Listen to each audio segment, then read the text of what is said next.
Basically because there is such a great demand. In a fragile situation, very often the situation is disastrous. Many people get killed, many get injured. Very often there is no schooling at all for children. The school buildings are destroyed. There are no teachers' quarters. There are no toilets. Very often all the laboratories and the libraries get destroyed, and the whole infrastructure and all the facilities are not there, and the children suffer the most. For me, that rather depends on who's asking the question. I think if you're a humanitarian, there are very strong arguments. 1.5 billion people live in conflict-affected countries.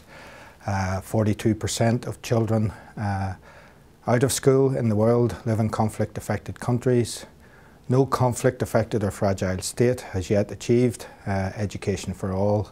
So there are many good humanitarian reasons to provide education in conflict-affected countries. It's very important to start as soon as possible with education, because this will give the children a sense of normality, and it will also help them to overcome the difficulties which they face, which is mainly most of them are far behind the educational achievement of their age, and most of them have very significant psychological difficulties.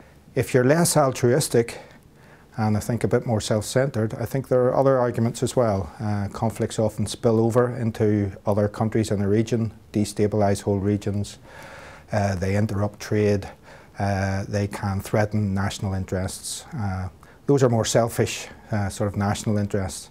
But I think whether you use humanitarian or self-interest, I think the same conclusion is reached. You can't afford to ignore the education of children in these countries.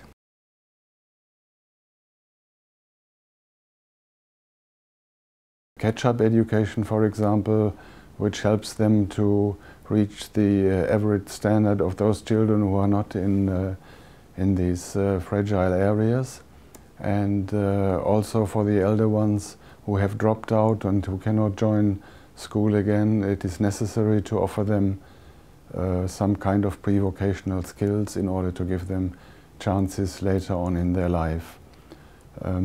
For those children who could not do their O or A level, it is necessary to give them additional coaching classes to get them through these important stages of their educational career.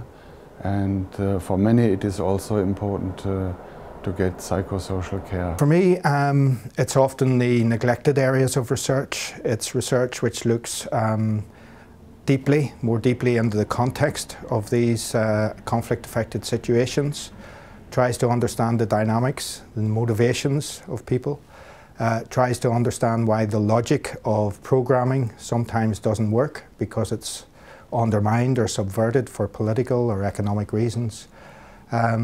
So I think sometimes we get preoccupied with concentrating on measuring the results and the impact, which of course is important, but forget to dig more deeply into understanding the context in which our programs are operating.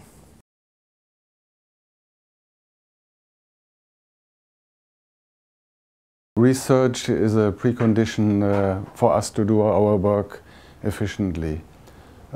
Without research we couldn't do the things that we are supposed to do. We have to achieve statistical evidence of impact, and therefore a first step in any education program would be a baseline survey which analyzes the existing situation, and where you could later in a year or two assess whether you have achieved your targets or not. It is also necessary to involve experienced researchers throughout the course of the program in order to evaluate any impact that one has achieved. A very practical example of that currently is related to work I've been doing with UNICEF. They have recently received 120 million euros from the government of the Netherlands to undertake education programming in about 14 conflict-affected countries. And what they have done during the first year is commission conflict assessments in those countries to try and understand the dynamics, to try and understand the distinctive challenges in each of the countries they're working in, so that they avoid trying to introduce one program to the same different contexts. And I think what we've learnt from that is that practitioners are actually challenged whenever they see the findings from conflict analyses. It means they have to justify their programming in terms of addressing the causes of conflict, rather than simply the programming that they're comfortable with or they've been most used to doing.